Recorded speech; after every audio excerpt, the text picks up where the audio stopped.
अस्सलाम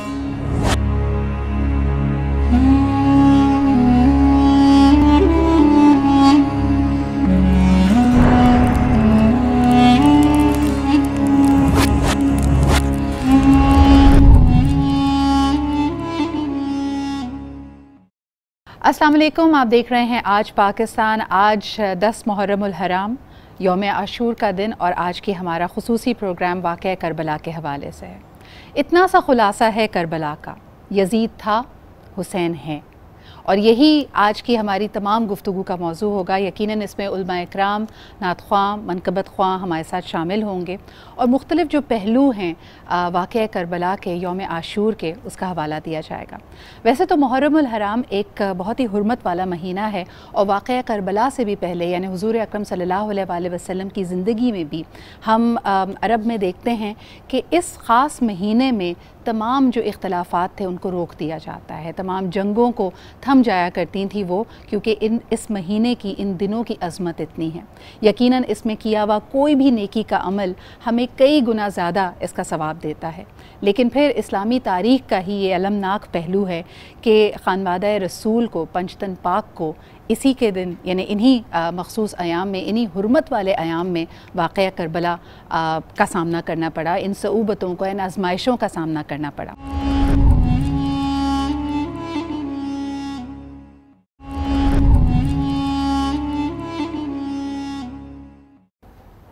जी जनाब, welcome back. आप देख रहे हैं आज पाकिस्तान का स्पेशल शो 10 मुहर्रमुल हराम यौम आशूर। यकीनन वाक़या करबला का दिन है, इसी निस्बत से हमारी ये नशिस्त, और आज हमारे साथ उलमा इकराम भी मौजूद होंगे, नात ख्वां, मनकबत ख्वां, नोहा ख्वां, और यकीनन ये जो इस दिन की रिवायत है और इसके जो असबाक हैं उसमें हमारी रहनुमाई भी करेंगे, हमें उसके हवाले से बयान भी होगा।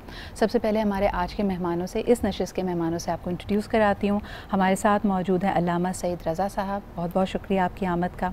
आप ही के साथ तशरीफ़ रखती हैं सरवत अस्करी साहिबा, शुक्रिया आपकी भी मौजूदगी का। फरहाना अवैस साहिबा हमारे साथ मौजूद हैं, और यकीनन एक और बहुत खूबसूरत नाम हमारे साथ जवेरिया भी यहाँ पे हैं, जवेरिया सलीम, जो कि इससे पहले भी आपने सुना उनसे बहुत खूबसूरत कलाम, और आज के दिन की मुनासबत से हम यकीनन उनसे मज़ीद कलाम भी सुनेंगे।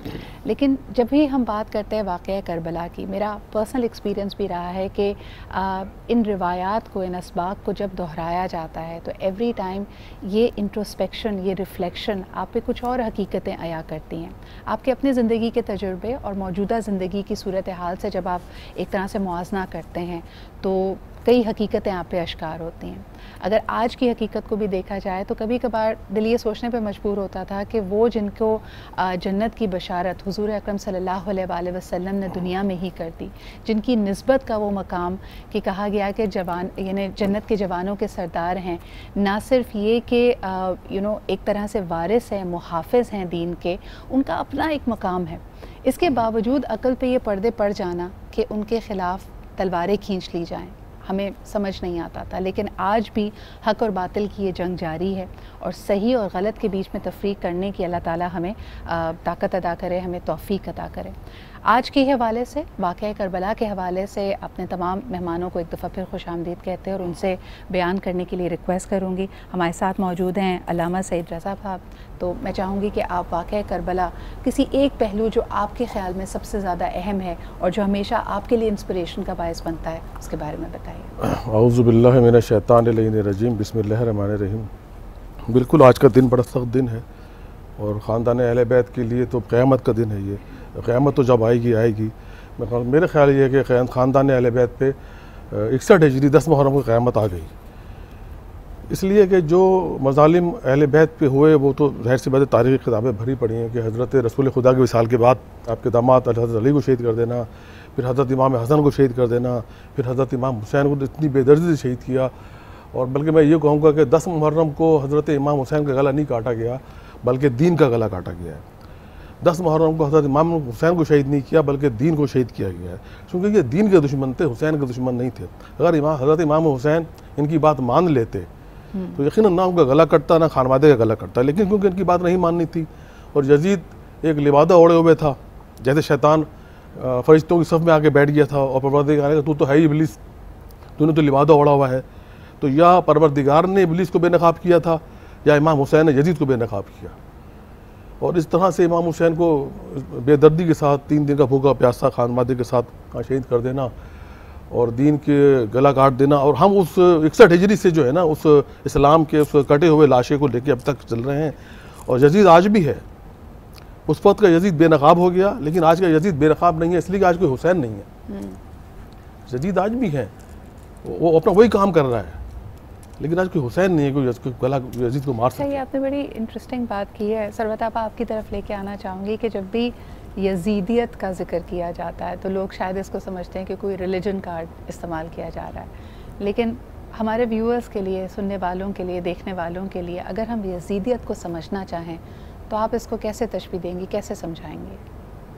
मूसा फ़िरौन शब्बीर यजीद ई दो क़ुव्वत अस हयात आमद पदीद, जिंदा हक़ अस क़ुव्वत शब्बीरियस, बातिल आखिर दाग़ हसरत मीरियस, ता क़यामत क़ता इस्तबदाद कर, मौज खून ऊ चमन ईजाद कर, नक्श इल्लल्लाह बर सहरा नविश्त, सत्र उन्वाने नजात मा नविश्त।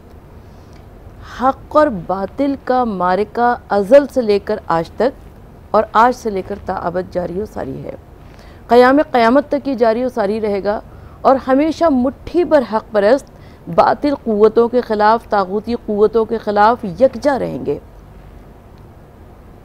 देखने में कम होते हैं, जंग बद्र में सिर्फ 313 मुसलमान थे, लेकिन उनकी क़ुव्वत ईमानी और उनकी हक़ परस्ती उनको इस कदर कामयाब व कामरान कर देती है, फ़ातिहीन ज़माना बना दिया करती है। हम जब करबला के हवाले से बात करते हैं, यजीदियत के हवाले से बात करते हैं, तो मैं जिस नुक्ते पर तवज्जो दिलाना चाहूँगी वो है फ़ैसला। देखिए, फ़ैसले की एक घड़ी हुआ करती है, फ़ैसले में देर की तो फासला हो जाएगा, हुर नहीं बनता अगर तो हुरमुला हो जाएगा। अगर फ़ैसले की घड़ी हज़रत हुर के सामने भी आई थी और हज़रत हुर ने शब आशूर जो 9 और 10 की दरमियानी रात है, मैं उसका एक मंज़र आपकी समातों की नज़र करना चाहती हूँ कि हुर के भाई ने देखा कि हुर कभी खैमे में जाता है, कभी बाहर निकलता है, कभी जानिब आसमान देखता है, एक इस्तराब, एक बेकरारी का मंज़र है। हुर के भाई ने कहा कि कल की जंग क्या है, उधर चंद भूखे प्यासे हैं और इधर लश्कर है, सैरो सैराब है, असलाहा है, कल की जंग चंद घंटों की बात हो गई। हुर ने कहा कि आओ मैं तुम्हें दिखाऊं, सुनाऊं, कुछ सुनवाता हूँ। हुर अपने भाई को लेकर पहुँचे हैं दरिया के किनारे, दरिया के फरात की तराई पर, और जो हवा के दोष पर आवाज़ें आ रही थी, हुर ने अपने भाई से कहा कि ज़रा कान लगा कर सुनो, ये देखो क्या आवाज़ें आती हैं। अब जो हुर के भाई ने सुना तो प्यास से बच्चों की सदाए अल आतिश आ रही थी। हुर ने कहा कुछ याद है, हुसैन ने हमको भी सैराब किया था, हमारे लश्कर को भी सैराब किया था, यहाँ तक कि हमारे जानवरों को भी सैराब किया था, और आज खैमे हुसैनी में छोटे छोटे बच्चे, मासूम बच्चे सदाए अल आतिश बुलंद कर रहे हैं। देखिए, वो फैसले की घड़ी थी, इधर मराआत थी, हुर की शख्सियत कोई मामूली नहीं थी, वो कमांडर इन चीफ था, लेकिन उसके बावजूद हुर ने जिंदगी के ऊपर मौत को तरजीह दी, शहादत को तरजीह। हुर वहां से निकला, हुर के भाई, हुर का बेटा, हुर का गुलाम, एक नहीं बल्कि कई नफूस निकले वहां से और इमाम अली मकाम की खिदमत में पहुंचे। मैं एक और मंजर आपकी समातों की नज़र करना चाहती हूँ। उमर इब्न साद के सामने इमाम अली मकाम ने यौम आशूरा लश्कर अशकिया के सामने कई मरतबा खुतबात इरशाद फरमाए और सब में बताया कि मैं फ़र्जंद रसूल सकलैन हूँ, मैं नूर नज़र अली व बतूल हूँ, अपना पूरा तारुफ कराया। लोगों ने बाद में हज़रत इमाम ज़ैनुल आबिदीन अलैहिस्सलाम से पूछा कि क्या वजह थी कि लश्कर यजीद के ऊपर इमाम के उस तारुफ का कोई असर नहीं हुआ।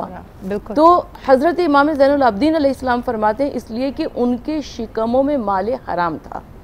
इस माले हराम की अज़मत और अहमियत को समझने की कोशिश कीजिए, माले रिज़्क़ हलाल की अज़मत और अहमियत और माले हराम की उस रज़ालत को समझने की कोशिश कीजिए कि जिसकी बिना पर अगर इमाम भी आपके सामने आपको हक़ के रास्ते पे दावत दे रहा हो तो नफ्स तैयार नहीं होता, आमादा नहीं होता। इमाम अली मकाम ने उमर इब्न साद से भी कहा कि देखो मेरे कत्ल से तुम्हें क्या मिलेगा, क़यामत तक के वास्ते बदनामी का तौक गले में आ जाएगा, क़यामत तक के वास्ते लानत मलामत आ जाएगी, तुम क्यों ये काम कर रहे हो। उमर इब्न साद ने कहा कि मैं सब जानता हूँ, तुम फर्जंद रसूल सकलैन हो, तुम नूर नज़र अली हो, बतूल हो, मगर हुसैन ये जो रय की हुकूमत का वादा मुझसे इब्न ज़ियाद ने किया है, बरसहा बरस से मेरे दिल में इस रय की हुकूमत की लालच है। उस रय की हुकूमत का वादा ऐसा है कि जिसकी बिना पर मैं तुम्हारे कत्ल से हाथ रंगने को तैयार हूँ। लेकिन आप देखें दो तरह की फ्लोर क्रॉसिंग हमें नज़र आती है ना। एक तरफ तो ये लालच है, दूसरी तरफ जैसे आपने जनाब हुर का जिक्र किया, आमतौर पर लोग फ्लोर क्रॉस करते हैं माल व इक़्तिदार के लिए, पावर के लिए। फरहाना आपा, ये अपने आप में कितना बड़ा सबक है कि जब आप हक़ के रास्ते पर चलते हैं तो मुश्किलें आजमाइशें हैं, लेकिन वो लालच, वो जो एक तरह से चाह है कि आखिर में हमें जो इनामात मिलेंगे, जो तौबा का ताज आपके सर पे सजेगा, वो बड़ी इंपॉर्टेंट चीज़ बन जाती है। ये हम अपने अंदर कैसे बेदार कर सकते हैं? बिस्मिल्लाहिर्रहमानिर्रहीम। कुरान पाक में सूरह अनकबूत में एक आयत है जिसका मफ़हूम है कि अल्लाह रब्बुल इज़्ज़त का इरशाद है कि क्या तुम ये समझते हो कि तुमने कह दिया कि हम ईमान लाए तो ये हमारे लिए काफ़ी है? बिल्कुल ऐसा नहीं है, बल्कि तुम आज़माए जाओगे और ज़रूर आज़माए जाओगे, और तुमसे पहले भी जो थे वो आज़माए गए। इसका मतलब ये है कि दुनिया में या आखिरत में जो मकाम मिलता है, जो दर्जे मिलते हैं, वो यूं ही नहीं मिल जाते कि हम कलमा पढ़ लें और कह दें कि बस हम मुसलमान हो गए, बल्कि हर शख्स के लिए उसके लेवल पे एक आजमाइश होती है और उस आजमाइश के बाद ही उसका रुतबा, उसका मकाम जो है वो तय किया जाता है। जैसे अल्लाह रब्बुल इज़्ज़त ने अपने तमाम अंबिया कराम को भी आजमाइशों से गुजारा और उसके बाद उनका मकाम, उनका रुतबा जो है वो तय किया। हज़रत इब्राहीम अलैहिस्सलाम की मिसाल हमें नज़र आती है कि अल्लाह रब्बुल इज़्ज़त ने जब उनसे कहा कि अपने बेटे की कुर्बानी दो तो उन्होंने इनकार नहीं किया, बल्कि उस पर राज़ी हो गए। बल्कि मैं समझती हूँ कि ये वही कुर्बानी का आगाज़ था जो इमाम हुसैन पे आकर मुकम्मल हुआ। और जो जैसे अल्लामा साहब ने कहा कि दीन शहीद हो गया, तो दीन शहीद नहीं हुआ, दीन तो बचाया गया। दीन ही की खातिर तो इमाम आली मकाम ने ये रुतबा हासिल किया या मकाम हासिल किया। और इमाम जो थे वो एक मकसद लेकर आए थे, वो जंग करने नहीं आए थे, वो अमर बिल मारूफ और नही अनिल मुनकर के लिए निकले थे। और उन्होंने मदीना से निकलते हुए एक तहरीर भी की थी और उसमें उन्होंने यही लिखा था। और वो चूँकि जानते थे कि मैं जहाँ पर जा रहा हूँ मेरी वापसी जो है वो मुश्किल है और तमाम वाक़यात पहले से ही उनको बता दिए गए थे, तो उन्होंने मोहम्मद हनफिया को ये लिख कर दे दिया था कि मैं अल्लाह की राह में निकल रहा हूँ, तो जो मेरे साथ होंगे वो हक़ पर होंगे और जो मेरे साथ नहीं होंगे अल्लाह ताला उनके लिए फ़ैसला फरमा देंगे। यानी उन्होंने अल्लाह ताला से भी दुआ की थी और ये तमाम चीज़ें लिख कर भी दे दी थी।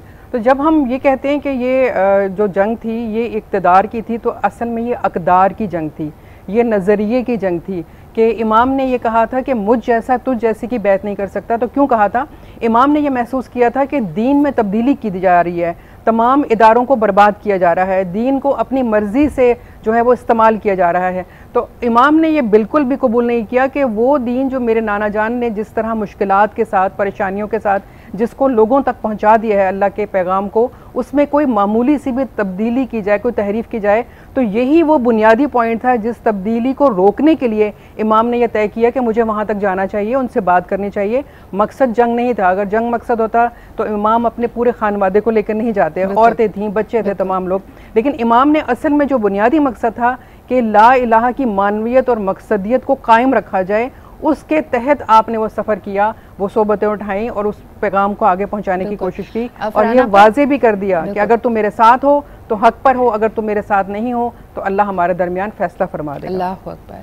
और इसमें यकीनन तारीख़ के दरीचों से इसके मुख्तलिफ और पहलू भी हमें मिलते हैं। सिर्फ यही नहीं कि इस पूरे खानवादे के साथ करबला के मुकाम पर इमाम अली मकाम पहुँचे, बल्कि साथ साथ हमने ये भी देखा कि किसी ने, यानी बहुत सारे लोगों ने उनको खतूत लिख कर बुलाया भी था। कूफा वालों का अक्सर जिक्र किया जाता है और यकीनन इस पहलू को भी हम उजागर करेंगे, इसके बारे में मज़ीद जानेंगे एक छोटे से ब्रेक के बाद।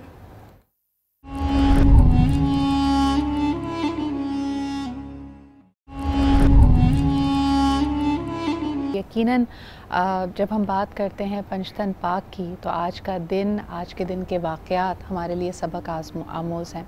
और ब्रेक पे जाने से पहले जहाँ पे हमारी गुफ्तगू का पड़ाव था, अक्सर कहा यह भी गया कि कईयों ने सपोर्ट का और ये वादा किया कि आपकी ज़रूरत है और आपके साथ हमारा साथ मौजूद है, लेकिन फिर वो पलट गए और तारीख़ उनको कूफा वालों के तौर पर याद करती है। सरबत आपा, मैं चाहूँगी कि वाक़यात की जो कड़ियाँ थीं वो किस तरह आगे बढ़ीं और क्या हुआ, क्या वो खतूत झूठ पर मबनी थे या दिल दोबारा बदल गए? ज़रा इस पर रोशनी डालिएगा। देखिए, जब हम करबला के वाक़े को देखते हैं तो उसकी तारीख़ बड़ी मुख्तसर सी है। यानी 28 रजब को मदीने से चले थे जी, उसके बाद मक्के पहुँचे हैं, 8वीं ज़िलहिज को हज के एहराम को उम्रे से तब्दील किया, 2 मुहर्रम को वारिद करबला हुए, 7 मुहर्रम से सदाए अलतश बुलंद हुई, 9 मुहर्रम को एक रात की मोहलत इबादत के तौर पर मांगी और 10 मुहर्रम को मैदान कारज़ार गर्म हुआ। बस यही तफसील है। लेकिन जब हम इसकी जुज़ियात में जाते हैं तो हम सबसे पहले देखते हैं कि बहुत सारे खुतूत आए इमाम अलैहिस्सलाम के पास। अच्छा, 2 नुकात यहाँ पर काबिल ज़िक्र हैं। एक जानिब यजीद की जानिब से बैत का मुतालबा किया गया और दूसरी जानिब के इमाम हुज्जत खुदा थे, इमाम वक्त के इमाम थे, इमाम मासूम मनसूस मिनल्लाह थे। हुज्जत को तमाम करने के लिए इमाम को रुख्ते सफ़र बांधना था, लेकिन इमाम ने हज़रत मुस्लिम बिन अकील को सफ़ीर बनाकर कूफे में भेजा। देखिए, सफ़ीर का बड़ा मर्तबा हुआ करता है, सफ़ीर मोतमद अलैह हुआ करता है। तो हज़रत मुस्लिम बिन अकील कूफा पहुँचे हैं और कूफे में पहुँचकर लोगों ने बड़ी तादाद में हज़रत मुस्लिम बिन अकील ने बैत नहीं मांगी, लोगों ने खुद आकर बैत की। और हज़रत मुस्लिम बिन अकील ने देखा कि लोगों के दिल आमादा हैं, तैयार हैं। बहरहाल उन्होंने एक ख़त इमाम अली मकाम की जानिब लिख दिया और उसके बाद हम ये देखते हैं कि उसी कूफे में इब्ने ज़ियाद की आमद हुई। और जब इब्ने ज़ियाद की आमद हुई और इब्ने ज़ियाद ने एक जानिब जिन लोगों ने हिमायत का, नुसरत का ऐलान किया था, वादे किए थे, उनको अलल ऐलान किसी को ज़िंदानों में बंद किया गया। सईद इब्ने जबीर हैं, इब्राहिम बिन मालिक अश्तर हैं, मैसम तम्मार हैं, हज़रत मुख्तार सक़फ़ी हैं। हम कूफे को बेवफ़ाई से इबारत करते हैं, लेकिन याद रखिएगा तारीख़ शियत की इब्तिदा हुई है कूफे के ज़िंदानों से, या सारातुल हुसैन की सदाएँ बुलंद हुई हैं कूफे के ज़िंदानों से। तो उसी कूफे में जब हम मस्जिद कूफा में जाते हैं तो जो उसका मरकज़ी दरवाज़ा है बाब साबान, उसके दरवाजे पर खड़े हों तो हमें जो उल्टे हाथ पर, लेफ़्ट हैंड पर जो मोहल्ला नज़र आता है वही मोहल्ला बनी कंदा है। ये वही मोहल्ला है कि जहाँ पर हज़रत मुस्लिम बिन अकील पनाह की तलाश में फिर रहे थे रात को और वहाँ पर तव्वा नामी खातून मिली और उसके बाद वो अपने घर लेकर गई और उसके बाद वहाँ पर इब्ने ज़ियाद की फ़ौजें आई। वो एक तवील किस्सा है। अर्ज़ करने का मकसद ये है कि कूफा शहर एक फ़ौजी छावनी था। फ़ौजी छावनी में मुख्तलिफ़ मकामात से लोग आते हैं, उनके मुख्तलिफ़ किस्म के ख़यालात थे, मुख्तलिफ़ किस्म के नज़रियात थे, मुख्तलिफ़ किस्म के लोग थे। लेकिन कूफा बेवफ़ाई से इबारत नहीं है, इसलिए कि मौलाए कायनात अली इब्न अबी तालिब अलैहिस्सलाम ने अपना दारुल सल्तनत कूफे को बनाया, अपना दारुल खिलाफा कूफे को बनाया। वहाँ पर शियत की बुनियादें बड़ी मजबूत थीं, लेकिन इसके बावजूद कुछ लोग ऐसे भी थे जो कि खौफजदा हो गए इब्ने ज़ियाद के मजालिम के हाथों। कुछ लोग लालच के ज़ेरे असर आ गए, जिस तरह के राय की हुकूमत का वादा उमर इब्ने साद से किया। डॉक्टर अली शरीयत ही कहते हैं कि हर एक के अंदर एक उमर इब्ने साद होता है, यानी हर एक को लालच होती है कुछ ना कुछ, नफ्स आपका आपके साथ होता है। लेकिन वही बात है फैसले की, 1 सेकंड आपके सामने होता है और वो वक्त होता है फैसले का, और अगर वो वक्त आपने गंवा दिया तो फिर आपके पास तारीख आपको माफ़ करने पर तैयार नहीं होती। वो वही फैसला साज घड़ियाँ होती हैं और उस वक्त जो आपने फ़ैसला लिया वो आपकी आने वाली सारी ज़िंदगी बल्कि ता क़यामत तक आपकी डेस्टिनी को डिसाइड करता है। लेकिन अक्सर कहा यह भी जाता है आज का इंसान भी ढेरों मुश्किलात में घिरा हुआ है, चाहे वो माशी मुश्किलात हों, जहनी सुकून का ना होना हो, ईमान में आपका एक एक हमेशा एक ऐसा लगता है सही और गलत के बीच में एक जंग चल रही है। लेकिन अल्लामा साहब कहा जाता है कि जब भी अपने आप को मज़लूम महसूस करो या अपने इर्द गिर्द लोगों को अपने मुखालिफ पाओ तो फिर अहले बैत की उन मुश्किलात और उन आजमाइशों को एक तरफ याद कर लिया करो तो अपनी मुश्किलें बहुत कम लगेंगी। तो एक दफ़ा फिर उन आजमाइशों का जिक्र जिसमें पूरा खानवादा रसूल जिससे घिरा हुआ था और वाक़या करबला जिस तरह आगे बढ़, मैं चाहूँगी कि आप उस पर बयान करें। देखें, इमाम हुसैन के लिए कहा गया इन्नल हुसैन मिसबाल हुदा, इमाम हुसैन हिदायत का मीनारा है। हिदायत तो हर किस्म की होती है, सब्र बर्दाश्त की भी होती है। हमारे यहाँ जब कोई जवान मरता है ना, किसी का जवान बेटा मरता है तो हम इमाम हुसैन के अली अकबर का जिक्र करते हैं ताकि इसका गम कम हो जाए, उसकी मुसीबत को बताते हैं कि किस तरह भूखा प्यासा जवान बेटा कि जिसको इमाम हुसैन कितना चाहते थे, किस तरह इमाम हुसैन ने बर्छी निकाली, अंबिया आ गए देखने के लिए कि हुसैन कितने बहादुर हैं कि जवान बेटे के बर्छी। तो इसी तरह से बीबी सकीना का वाक़या, जनाब 6 महीने के अली असगर, किसी का छोटा बच्चा मर जाए तो जब हम अली असगर की मिसाल दे देंगे, देखो 3 दिन का भूखा प्यासा बच्चा, उसको भी मार दिया। तो हम इसी तरह से उसको याद करते हैं करबला को, ताकि हम इसकी जो भी गम होता है वो कम हो जाए, कम हो जाता है। इस करबला का जिक्र एक मरहम है। देखिए, शुरू में आप कह रही थी ना कि ये जिक्र कभी रुकेगा नहीं। कुरान के मायने क्या है? कुरान के मायने जिसे बार बार पढ़ा जाए, बार बार क़िरात की जाए। अच्छा, मुझे उम्मीद है कि 2 मिनट मुझे आप बोलने देंगे, मैं तफसीली बात करना चाह रहा हूँ। कुरान के मायने कुरान बार बार पढ़ा जाए, वो है कुरान सामित। बोलने वाला कुरान नहीं है। कुरान हम कहते हैं बोलने वाला।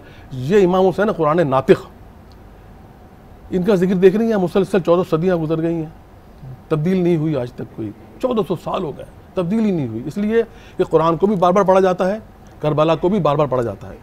किसी ने बड़ा खूबसूरत शेर कहा था कि तब्दीली को ज़माना है ना, इसके हवाले से कहा था कि सिर नोके सिना पे थी जो सरदारी वो नहीं बदली। नोके सिना पे इमाम हुसैन का सर था लेकिन सरदारी थी आपकी। मैं बात का भी जवाब दूँ थोड़ा सा इसके अंदर। इन्होंने कहा कि शहीद दीन शहीद नहीं हुआ। देखें, दीन अस्त हुसैन, दी पना अस्त हुसैन। दीन हुसैन है और दीन की पनाह भी हुसैन है। अगर इमाम हुसैन शहीद हुए हैं तो दीन शहीद हुआ है। और नंबर 2, शहीद मरता नहीं। कुरान में परवरदिगार ने कहा कि ए मेरे मानने वालों, शहीद को मुर्दा ना कहो, शहीद जिंदा है। इसके मायने ये नहीं है कि खुदा न दीन मुर्दा हो गया। और इमाम हुसैन दलील है दावे की, कुरान दावा है, हुसैन दलील है। कुरान ने दावा किया शहीद मरता नहीं, शहीद जिंदा है। इमाम हुसैन ने नोके नेज़ा पे कुरान पढ़ के बताया यूं जिंदा है, दलील दी। तो शहीद मरता नहीं है। अच्छा, एक इमाम हुसैन के हवाले से कह रहा हूँ कि एक बड़ा खूबसूरत शेर कहा, तब्दीली है ना, देख 14 साल हो गया, आज वही अभी भी आप वही प्रोग्राम कर रही हैं, आज से 100 साल पहले भी यही प्रोग्राम हो रहे थे, उससे 100 साल पहले भी यही प्रोग्राम हो रहे थे। तब्दीली नहीं बदलती, आज़ादारी नहीं बदलती, अलम नहीं बदलते। बड़ा खूबसूरत शेर किसी ने कहा कि सिर्रे नोके निज़ाब थी वो सरदारी नहीं बदली। सिर्रे नोके सिना पे थी वो सरदारी नहीं बदली। अलम तेरा नहीं बदला, अलमदारी नहीं बदली।